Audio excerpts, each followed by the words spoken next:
Welcome back, community. I am so honored, blessed, and really, truly privileged to be sitting here with my guest. This is Journey 6, and as we all know, Epoch Conversations is presented by Hillvolutionary, where we dive into all things self-love, healing, everything in between, just the birth, the rebirth, the reconditioning. And so thank you for being here. I am excited to introduce my beautiful guest. She is a writer, a producer, a dancer, a magic maker, a storyteller, a woman that I have been admiring from afar for a very long time, a woman of peace, a woman of healing. Ẹniafẹ, Yes, thank you for being here with me today. it's an honor. Thank you. That was such a gracious introduction.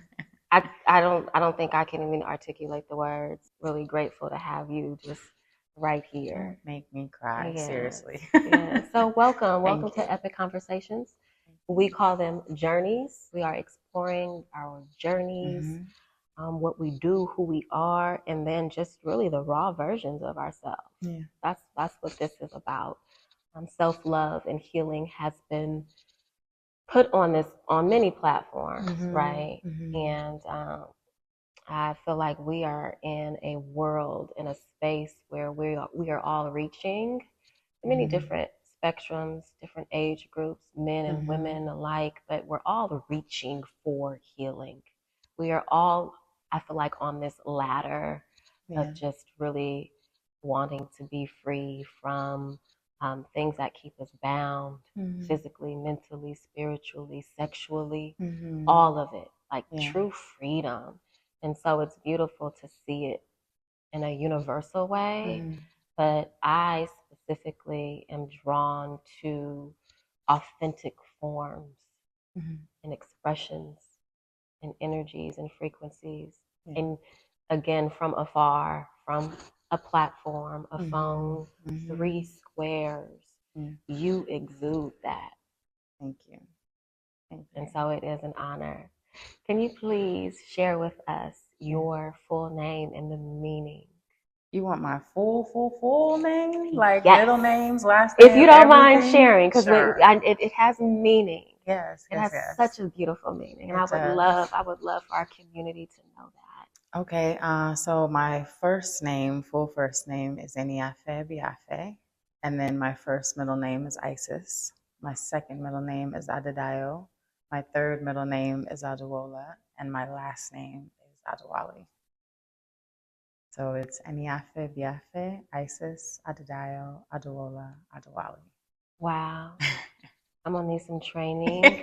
That'll be another segment, another journey where you just help me roll my tongue through all of that. That is so sacred. My mother used to have my name written on a note card for herself. And when I was younger, she used to have me write it over and over and over and over again so that I knew all the spelling. I knew where the accent marks went. I knew the spacing. I knew the capitalization, which actually I have forgotten because Ẹniafẹ, the E and the B are actually both capital.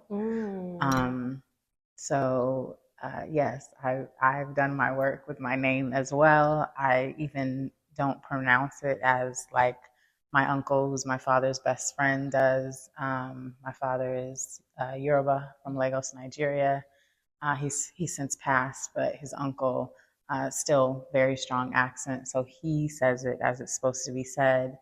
Yoruba is a language that has a melody, so it has a sing song to it that I think my American tongue butchers. But every time I go see him, I have him say it.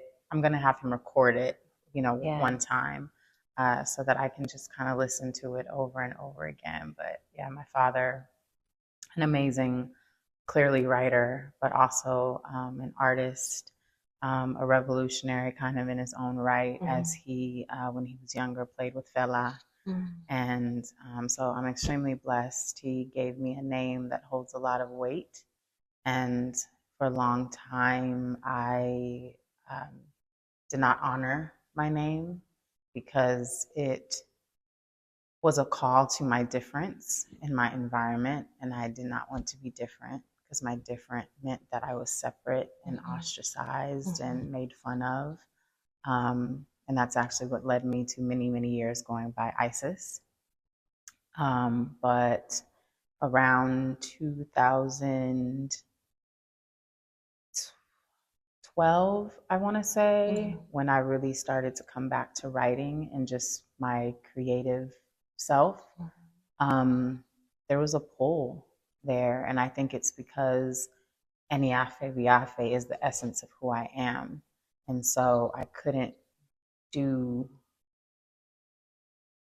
the work or the assignment or be in my calling necessarily and be disconnected from the essence of who I am. But it's definitely been a journey. And so just kind of this year officially, from professional environment, I guess that actually was the biggest deal, going by my first name in my professional space. So this year that happened, and so it's kind of like officially welcomed me back, into it, or I guess from an external, point of view. And so, yeah, I know you did not ask me any questions, and I just kind of went on a tangent, because you talk about the Yoruba language being a melody. Your tone is a melody. Thank you. It truly is. I practice it though. My tone changes sometimes. Won't it though? Won't it? Don't we have tone that switching. good? Tone switching. Tone switching. I love that. Okay, so what the meaning of your name? So my first name, Ẹniafẹ, means the one to be loved like the air or the wind. Air and wind, and when you go from Yoruba to English translation, so one to be loved like the wind, one to be loved like the air, both kind of. One to be loved like the wind or air. I love that. Yeah. Oh, and you are loved. You are cherished. Thank you. You're saving lives, whether you know that or not. Truly. And these are not questions that I have written on this card. This is just me and you. This is conversation. I'm going to receive that and not rebuttal it. Okay. Only because I'm going to receive it on behalf of my lineage. Because they run through me. And so it is not me that is saving a life or changing anything. It is actually them speaking and being through me. So through words. Yes, through exactly. Dance, through your being. Exactly. Through your DNA. I love that. I love that. And so in regards to where you are right now, I feel like you're in a transitional space. You just said that you are, officially, this is my name, this is who I am. You've come back home to your truth, your calling. And I love that, because names have weight, very, very specific weight to who we are. Even if it's a common name, to even who names you. Yes. And so I love that you've accepted that in your identity. You mentioned that it hasn't always been that way because of your environment. Can you share that with us a bit? Like when we're in environments that kind of keep us bound or a bit fearful from our truth, but always having that core kind of call us to it. What was that experience like for you? So I was born in Los Angeles, but I was raised in the Inland Empire in a little city called Lake Elsinore. It is, growing up at that time, it was predominantly, Black, Hispanic, white, but not a lot of cultural diversity and not a lot of openness to cultural diversity.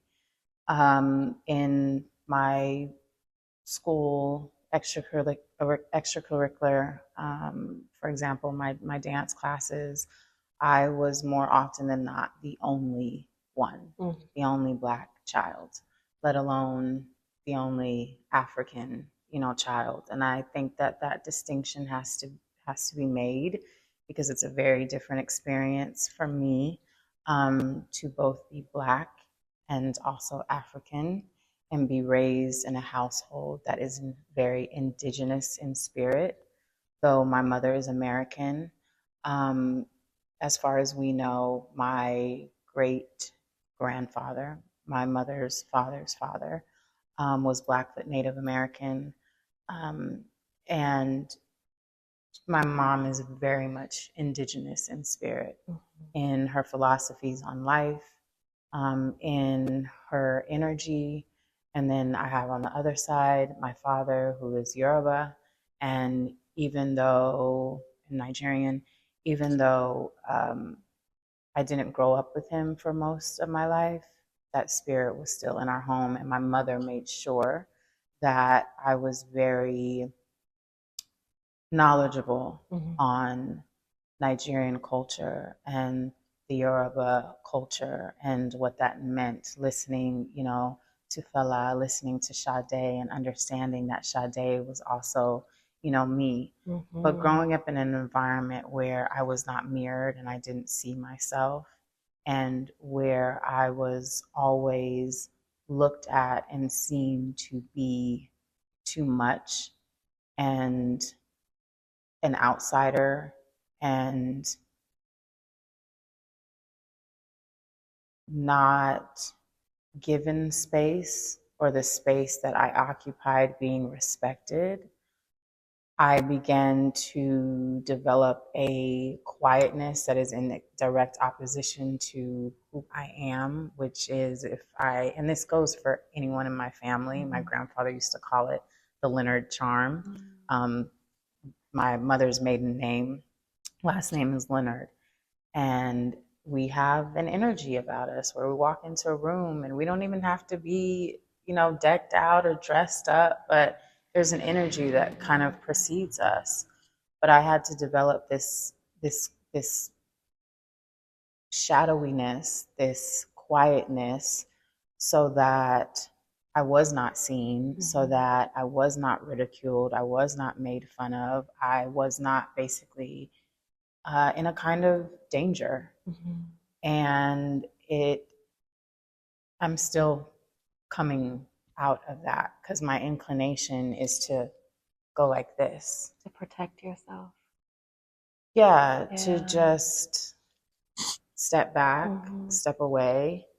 But then I was given these gifts first as a ballerina, and once I hit my growth spurt, my mom will tell you I used to be really small for a long time. She went to our family doctor and was like, "She's not growing. What's wrong with her? She's not growing." And then I hit my growth spurt. Yeah. And then my mom's 5'2", my sister is like 5'4", 5'5". My grandfather, however, was 6'5". My dad also 5'8", but his brothers very tall. Hit my growth spurt, and now I cannot, especially in a dance studio. I have wingspan. Like, my arms are so long, my legs are so long, I cannot not take up space. And then with words, I understand how to word weave. My friend calls it alchemizing emotion. And so I hold space. I am space. You are space. But for the majority of my life, I tried to not take up space. Very cognizant of how much space I take up. Very apologetic about taking up space. So that's a little bit of the journey. Growing up in Lake Elsinore in Riverside County, and I was blessed with the opportunity to train with the Dance Theater of Harlem, leave my little small town, and go to New York. And that is kind of, I guess, what began a different journey. A new world, even. Would you call it a new world? An expansion of the world, because it's not new, right? Because the world is already there. Exactly. It's just what we know of it. So really an expanded perspective, an expanded view of the world that I was in. And I say that I was born on the West Coast, bred on the East Coast, because I became a woman from 16 to almost 30. I lived in New York. So that is that's a big part of my evolution, being in New York. In New York, yeah. That culture is rich. And Very were you in much. Harlem the entire time? Or? No, so actually I finished my senior year of high school at Fordham University, which is also where I did my undergrad. We worked out a way for me to just take college classes to get the rest of my high school credits. And then just as it happened, I ended up doing undergrad there. So I basically go to school, take morning classes, go up to Harlem, do my dance study and training, come back to Lincoln Center. I went to Fordham at Lincoln Center, take my evening classes, and that was pretty much my schedule, my senior year of high school there. And then my freshman and sophomore year, it was pretty much the same. And then I decided to walk away from dance, and then went into other fields of study. I love that. I love that. So in understanding just your being, your nature, your spirit is space. And so you're going to take space. How was that journey in discovering like the worth in that, right? And like the intricacies of that. Like knowing it because of your mother and upbringing and your environment, but what did it really look like for you to discover like that love within? Would you consider that journey of knowing that space, would you consider that to be a form of self-love and self-worth? Um, I think because the phrasing self-love has been so kind of overused and also misused. I have a I wouldn't say it's self-love. I'm trying to think of now, what would I say? I mean, I describe myself as a woman breaking into herself. And I know traditionally we look at breaking as a bad thing because we see breaking, we think of shattered, we think of apart, we think of destroyed. Yeah. But I always remind people that everything in nature breaks before it breathes. A wave breaks when it hits the shore, and it has to break to hit the shore and then come back into itself. A seed, when it's planted, has to break through the skin in order for the roots to root. Night, day, what is that? Day, break. That's the transition. So breaking is a necessary process of being. It's actually the only way we can be, is to continually be breaking. So I'd say that my self-love journey, exploring my self-worth, understanding my self-worth, has been a continuous process of breaking, which has been both beautiful, like the wave breaking, like daybreak, but also very hard. If you think of birthing a baby in some instances breaks, the mother breaks amniotic sac. Not all babies, though. There are some special babies that are actually born in their amniotic sacs. So it's both a beautiful and painful process. I, of course, have had the hardest time with the painful part of it. It has been very painful to realize that I've existed as all these versions which have not been organic to myself. But also the beauty is understanding that I've needed those versions to get through those phases of life, or to grow and see, actually, like that's not me. It may be a facet of me, but that is not me. So it's been It's been hard, it's been confusing, it's been challenging, it's been rewarding, it's been beautiful, it's been ugly, it's been all the things all at once for many, many, many, many years. And I would say that I'm still in that space. I'm still breaking. Still breaking. I love that, because I found when I went through my traumatic experience, that's what it felt like. It was like a blessing in the breaking.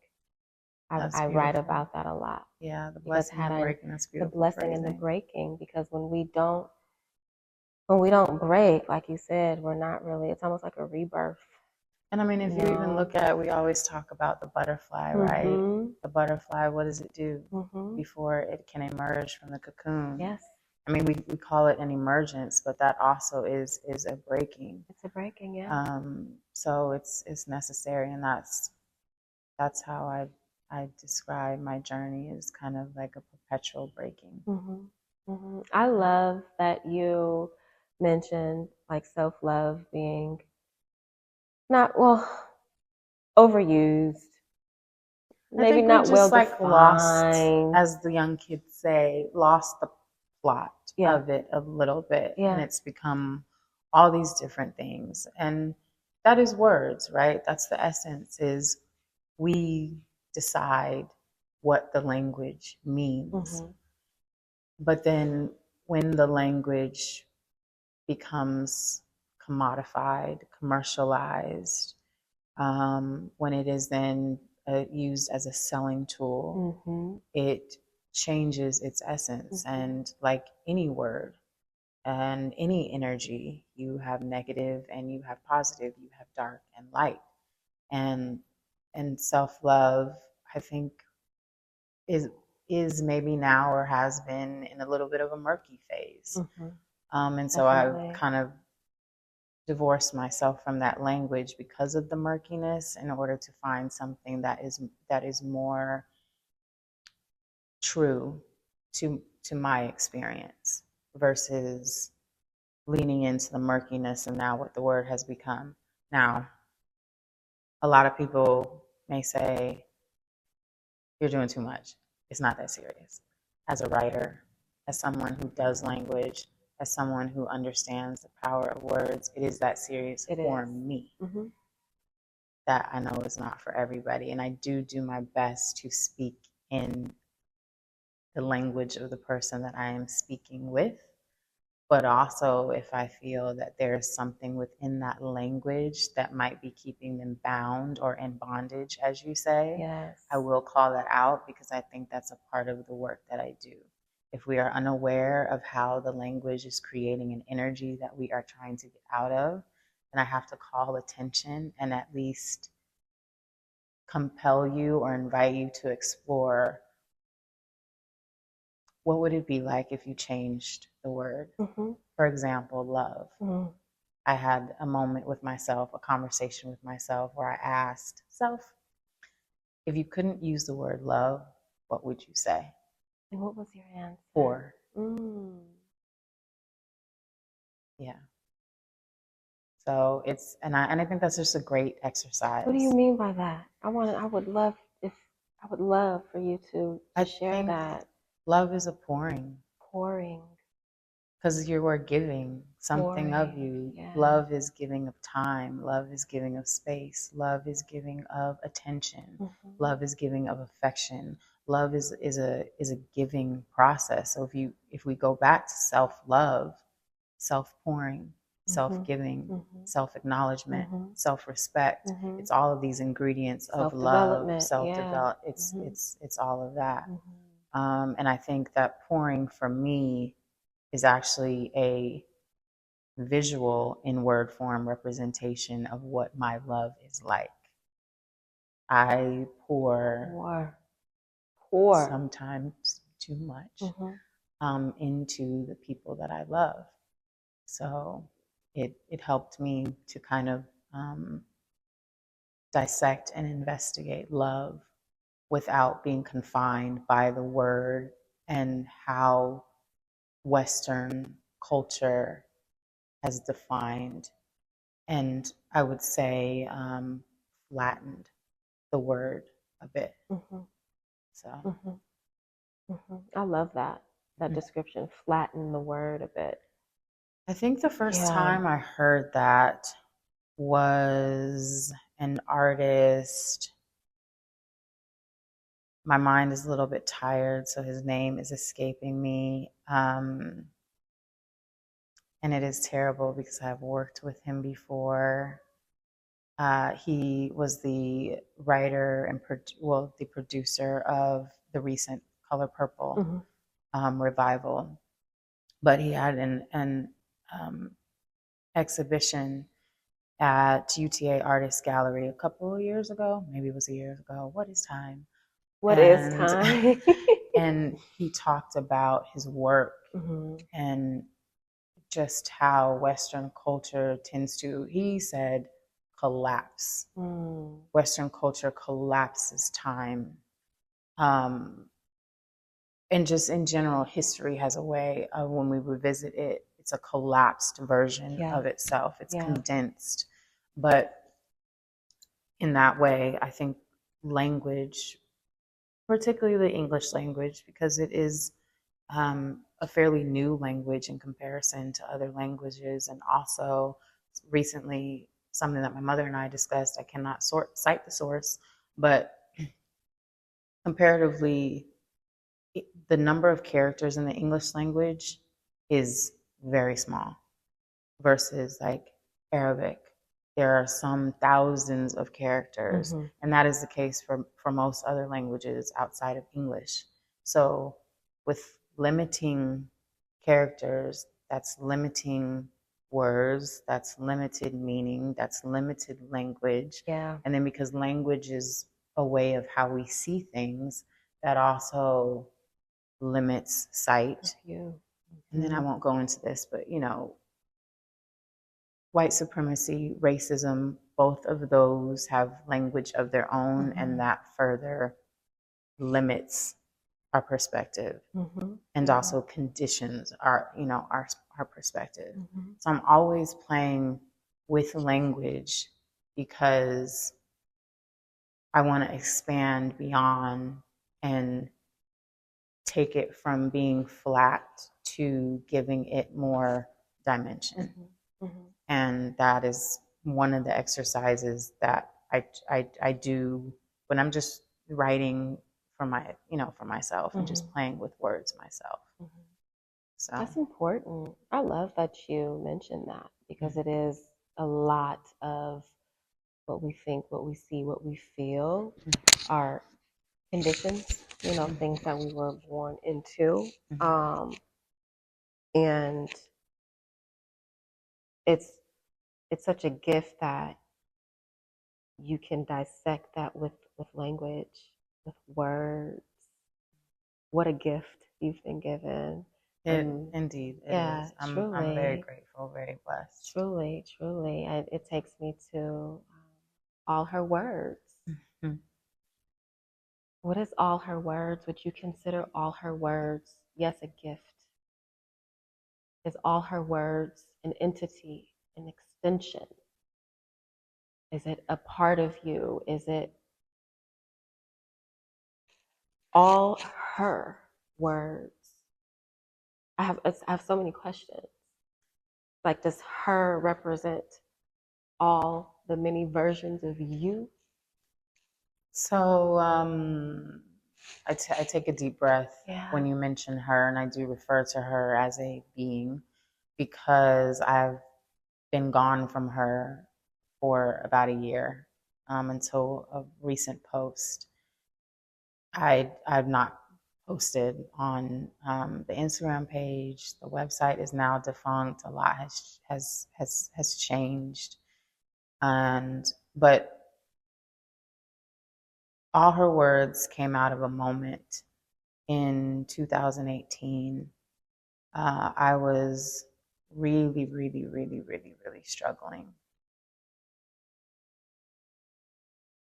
in a deep depression.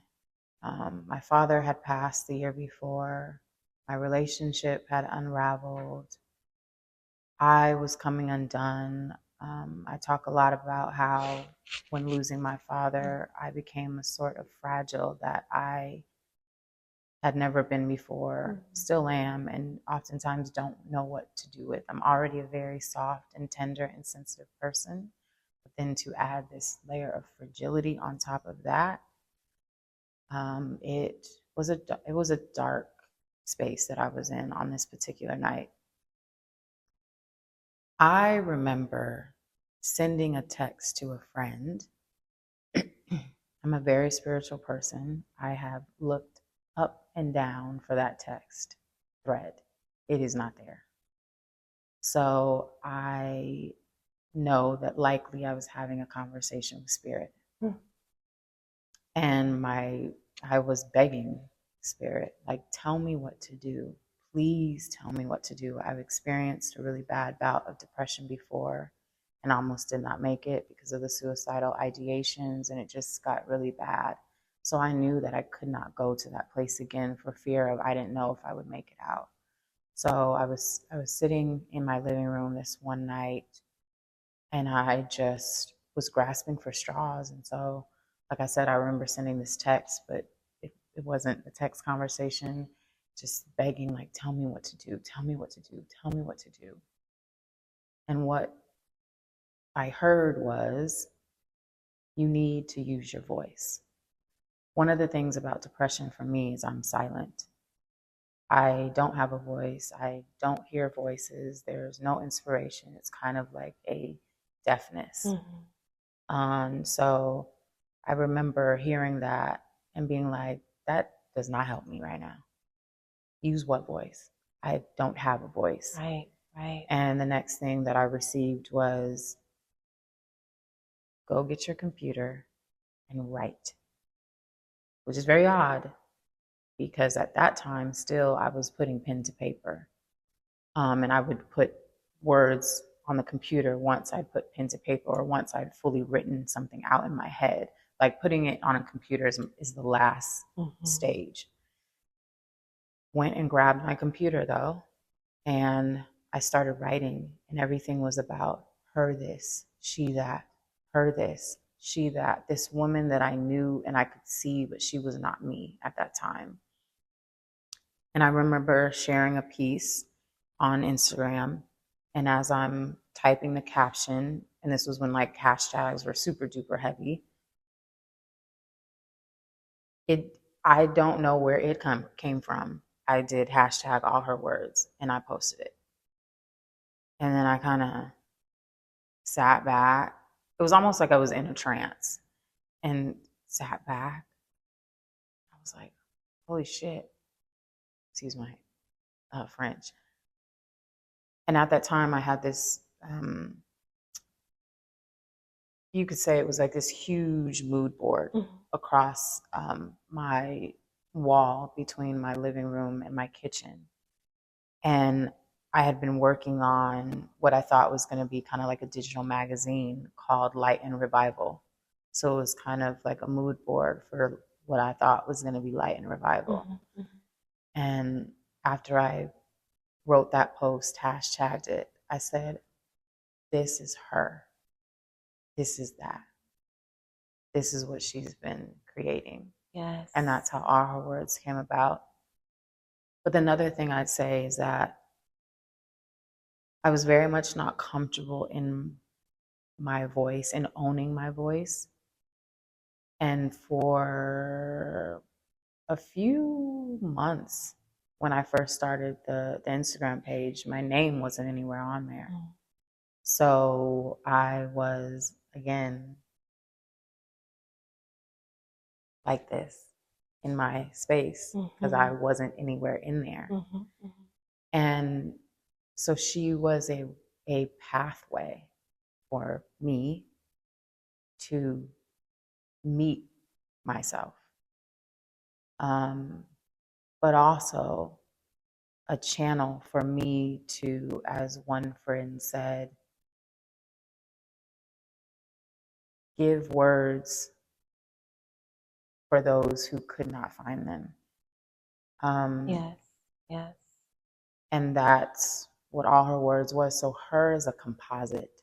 It is not me, it is not you, it is us, it is her, it is them, it is even him. Yes. I would say that her is less of a gender and more of a energy, like masculine and feminine. But yes, it is using her as the pronoun, but it's very much to embody an energy. But as a language person, I am her. Those are my pronouns. So that's what kind of went into the name. But again, it didn't come from me. It came, it came through me. It came through you. Yeah.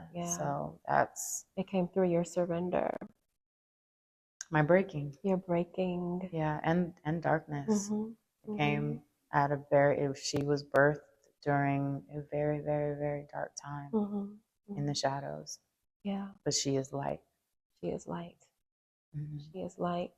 It's thank you for giving your words, your thoughts and feelings on, again, the term self-love. A breaking love, a stretching love. I think all of us rooted should love, say right? what it is for us. It's only until you allow all of it to be what it is for self that you can explore freedom, or that you can surrender to accepting your gifts and your voice. Yeah. Right? Because like I was saying, like we're all searching and reaching for some sort of breath of fresh air, some sort of freedom. Yeah, we're A all fleeting looking, freedom, even. Yeah, we're all right? looking for that meeting. We're looking for it. Like you meet someone that you don't know yet, but you will love them. And how amazing that someone you don't know yet is yourself. Time and time again as we journey through, this experience of life. Yeah. Right. Both, again, men and women. Both men and women. Men, women, it, them, all. Every breathing spirit. Yes. Right. I think we're all looking to return home due to that freedom of self. I love that you didn't know you were even developing all her words. Yeah, I didn't. I love that. I think it's so important for our community to know in this journey of just being, right, of breathing, living, that oftentimes that breaking is very intentional. And it's very intimate, and it's very purposed. It's so purposed and sacred. Yes, it is very, and it's not easy, but necessary. Very necessary. And so there are all these modalities of healing and love and self-care and self-love and therapy or not.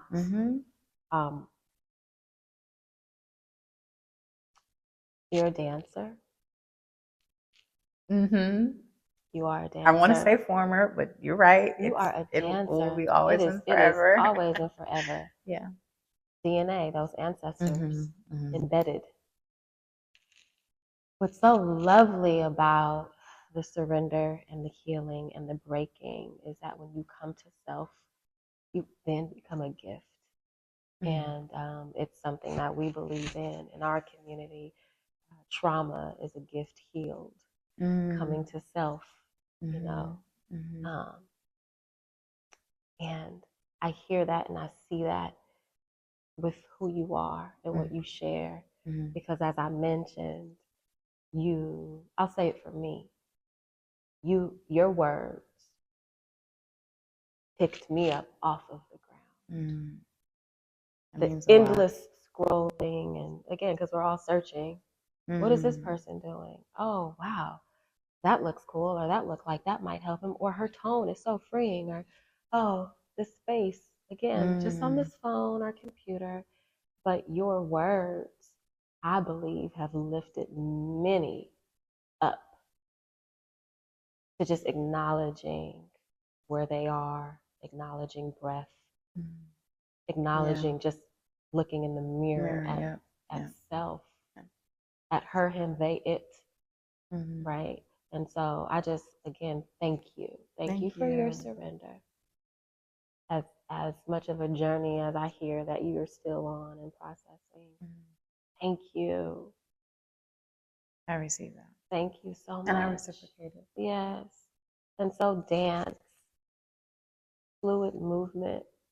When I see you dance, it reminds me of like being a little girl. It reminds me of being a little girl who didn't have voice and didn't have movement. Although I've always had it inside. And so even in that expression, in that gift, it's healing. Yeah. Right. And so when I was like, words, movement, healing. I say that dancing was, outside of the language that I speak, was my first language. Your first language. Has dance been healing for you? Oh, yeah. Yeah. I think moving my body, much like crying, that's release. Because it's energy. And anybody who works with body movement will say that's why moving our body is so necessary, because it moves energy around, and we have to do that, especially with energy that may be stagnant in our bodies. And a lot of energy that's stagnant comes from unhealed conditions or trauma situations. Unhealed, but I think also unreleased, because we may have processed through something, but we're still holding on to it. And I think Can you say that again? We may have processed something, but are still holding on to it. And actually, that brings me back to something I wrote a few years ago about writing eulogies to the past versions of ourselves so that they can go to their resting place, but with gratitude. Like, we're not throwing, I think a lot of times when we talk about our versions, or what's the phrasing now that we are using? If it does not serve me, let it go.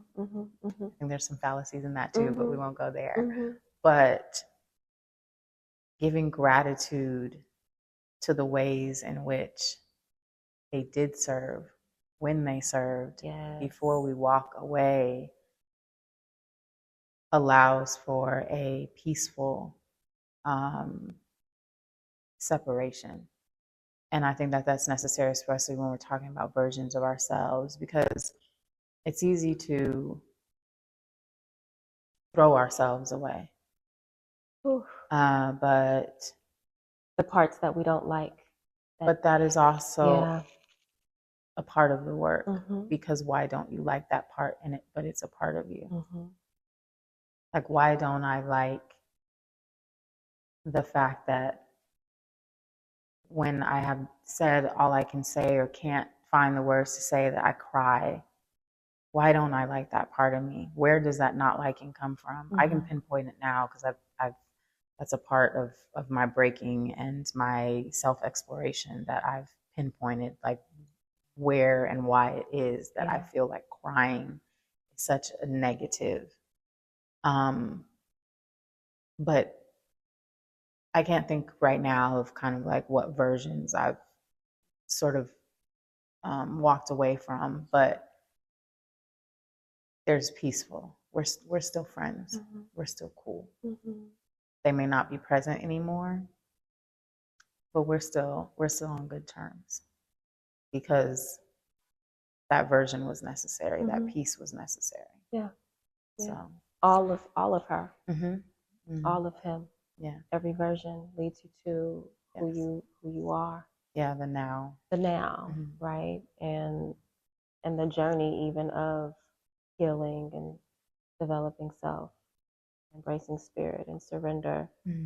It's like every path along the journey, and every step and every version takes you to that. And I think that's really important for community to understand and see as an example, and hear and just witness, because we do live now, and as they say, microwave, rush, rush, rush, Swipe, swipe, swipe, heal, heal, heal, Instantaneous. Instant gratification. Yes, yes. Yeah. Get over it, or take this, or That's try so this, bad, or us saying get over it. you know, Yeah.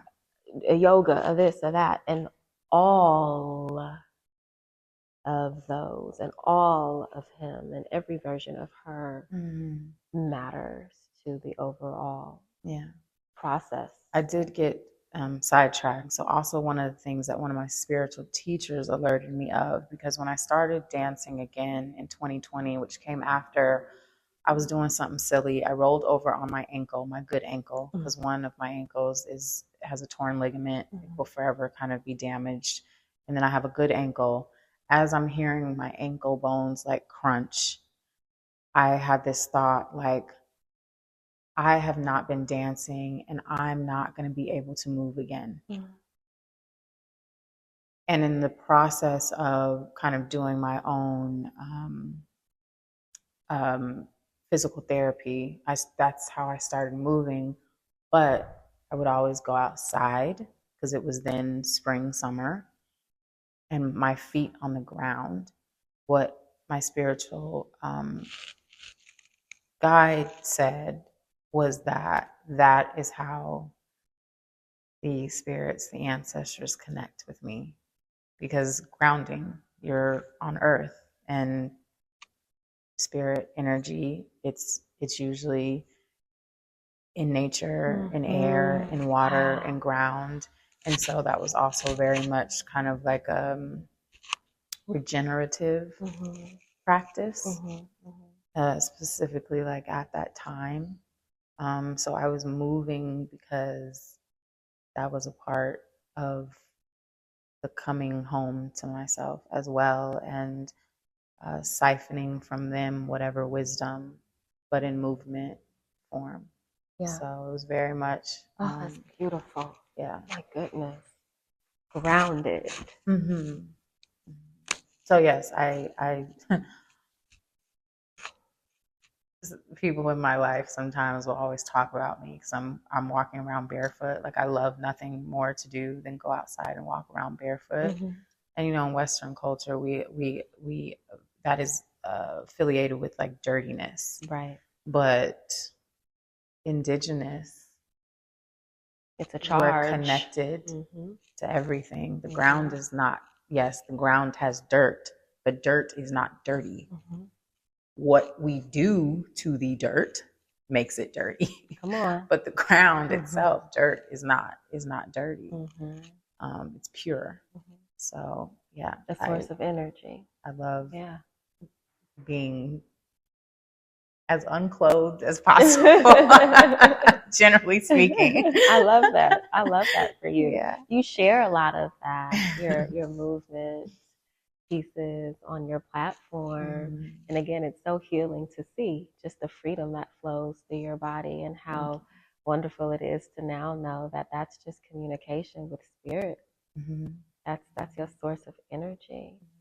I think it's really important, you know, as community and this next generation is seeing us heal and dance and move and sing and rap. And not because we are dancers or because we are singers, but because we are moved. There's something that draws us to it, and we just want to do it. We want to do it. Like everything doesn't have to be connected to the thing that is making us money, or it's wonder, it's joy, it's expression, freedom. Just because. Yes.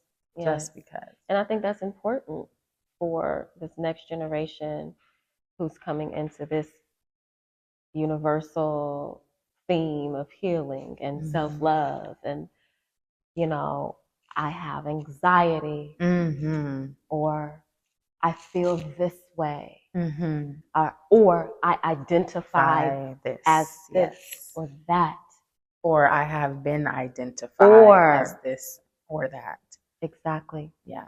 Or I have been identified as this or that. But and not or, it's actually and. And. Probably and. Yes. Yeah. Thank you. Yeah. And also. Yes. Because that's a lot of what's happening. But again, just the importance of identifying for yourself. Yes. And Self-reflection. and again, my point in saying that, identifying for yourself, self-love identification, is because it does often take a surrender. It takes a bit of a breaking. It takes addressing situations and circumstances that we are often in shame and guilted behind. Yeah. And it takes trust, because I think another, as we talk about surrendering, a lot of times I'll get the question, but what does that mean?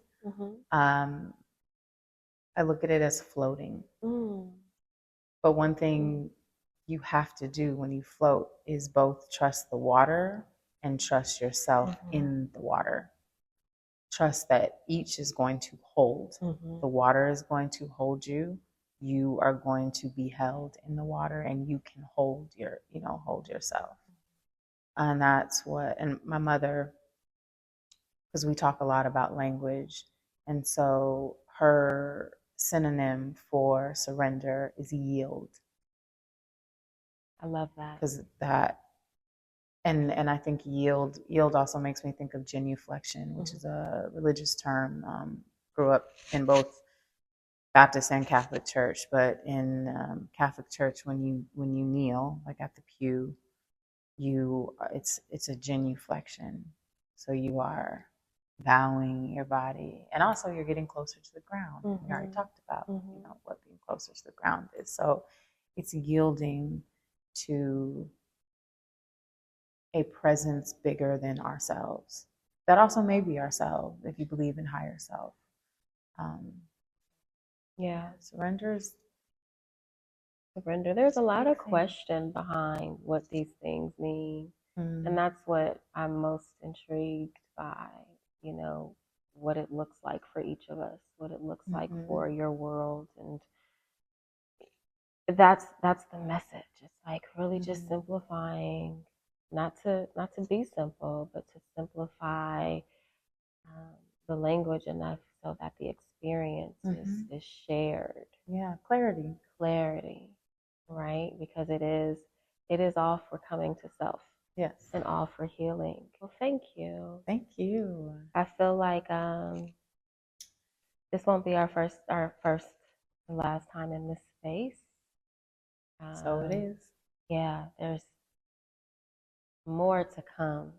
Okay. And so thank you. Thank you for sharing. Absolutely my honor. Yes, for just, sharing pieces of your journey. Because there's so much more to you, so much more. And I'm just honored, really just honored that you would come and share in this sacred space. It's a breath of fresh air. Because what does your name mean? Ẹniafẹ, the one to be loved like the air. The one to be loved by the air. And so thank you. I want to give you a hug. Ooh, hold on, I gotta move slow. My phone's from sitting like that. Oh,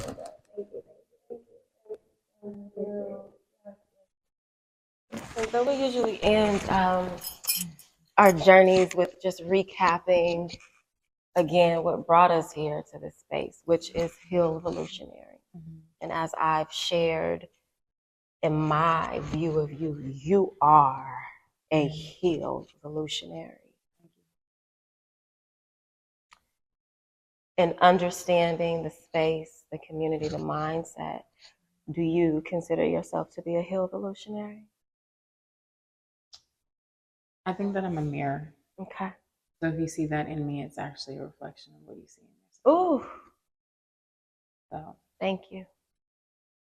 Thank you. It is you. Yes. And that is true. As this is the space that you created. Yeah. So, yeah. Thank you. Thank you. Okay. Thank you all. We will be back in this space. We hope you've enjoyed this journey, this beautiful journey. Beautiful breath of fresh air. Stay tuned for more. Sending love.